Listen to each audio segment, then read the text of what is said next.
Assalamualaikum warahmatullahi wabarakatuh.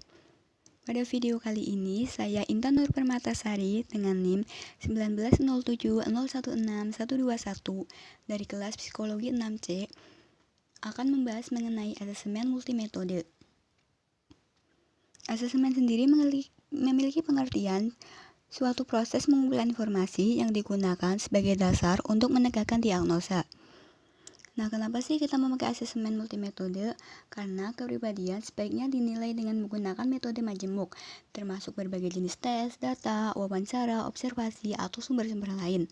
Masing-masing metode menawarkan sebuah perspektif unik tentang klien. Asesmen multimetode memiliki kelebihan, yaitu dapat berlaku bahkan di dalam lingkungan yang kurang formal dan profesional. Karena setiap keadaan akan mengungkapkan suatu kepribadian yang berbeda-beda. Bahasan selanjutnya yaitu mengenai community assessment. Menurut National Network of Libraries of Medicine, community assessment merupakan suatu deskripsi sebuah komunitas dan orang-orangnya dengan tujuan untuk mengidentifikasi kebutuhan komunitas dalam menyediakan suatu pelayanan yang memadai terhadap kebutuhan tersebut. Jenis asesmen multimetode atau community ada dua jenis, formal dan informal. Untuk yang formal, pertama ada data demografis.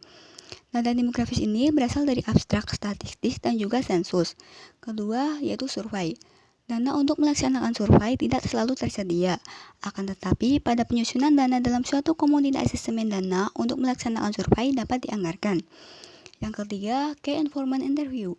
Metode ini dapat dilaksanakan oleh orang terpercaya, misalnya anggota dalam suatu kelompok komunitas asesmen yang disegani di masyarakat, atau dapat juga berasal dari kelompok lain yang bisa diajak untuk bekerja sama.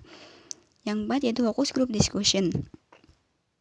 Focus group discussion sangat efektif untuk mengetahui sesuatu yang belum jelas, akan tetapi metode ini dapat memakan waktu yang relatif lama. Yang kelima yaitu fungsi masyarakat dan atau rapat. Dalam hal ini, kebutuhan suatu masyarakat dapat ditentukan melalui pertemuan-pertemuan. Jenis yang kedua yaitu informal. Yang pertama ada windshield survey, dengan cara melakukan pengamatan di daerah kelompok komunitas yang akan diteliti.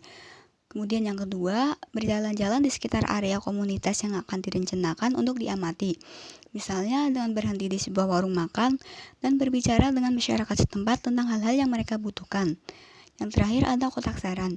Kotak saran dapat digunakan sebagai wadah untuk masyarakat dalam berapresiasi dan mengekspresikan apa yang mereka butuhkan yang selama ini tidak tersampaikan, dan juga sebagai wadah masyarakat dalam memberikan sebuah saran. Selanjutnya ada tujuan. Tujuannya yaitu untuk membuat keputusan tentang rancangan program dan layanan berbasis informasi di mana yang akan dikumpulkan dan dianalisis. Selanjutnya ada manfaat. Pertama, dapat membuat keputusan dan perencanaan. Community assessment merupakan dasar yang dapat digunakan untuk mendesain sebuah perencanaan, memilih partner komunitas, membuat kolaborasi, dan mengimplementasikan pelayanan yang komprehensif untuk menemukan kebutuhan masing-masing keluarga dalam suatu komunitas. Dari data yang sudah didapat tersebut, diharapkan pemerintah dapat memfasilitasi proses pembuatan keputusan. Kemudian yang kedua, pelatihan dan pengembangan sumber daya. Community assessment yang komprehensif dapat digunakan untuk mengedukasi orang tua, staf, dan pemerintah guna merencanakan suatu pelatihan dan pengembangan yang memadai. Kemudian yang ketiga, mengembangkan sumber daya komunitas. Community assessment dapat membantu untuk mengidentifikasi sumber daya komunitas. Pengumpulan informasi melalui community assessment dapat meningkatkan kesadaran masyarakat tentang sumber daya yang mereka miliki. Kemudian ada advokasi. Community assessment menyediakan informasi yang dibutuhkan untuk advokasi dan menetapkan sebuah prioritas. Dan yang kelima, ada respon terhadap perubahan kebijakan dan program. Perubahan prioritas seperti kesejahteraan merupakan sebuah tantangan. Community assessment dapat membantu program dan menjawab tantangan tersebut dengan merumuskan tujuan dan sasaran dengan tepat. Dan yang terakhir, dapat digunakan untuk mengajukan dana tambahan. Community assessment dapat digunakan untuk mengembangkan program baru, memperluas sebuah layanan, dan mengidentifikasi dana untuk program serta mengatasi suatu kebutuhan. Jadi, community assessment digunakan untuk membuat, merencanakan, dan mengevaluasi program baik di tingkat penerima maupun pada tingkat federal. Keputusan tidak terbatas pada pilihan program, pusat lokasi, dan bagaimana layanan akan diterima oleh anggota komunitas. Community assessment memungkinkan untuk menentukan apakah telah terjadi perubahan kebutuhan penduduk di suatu wilayah.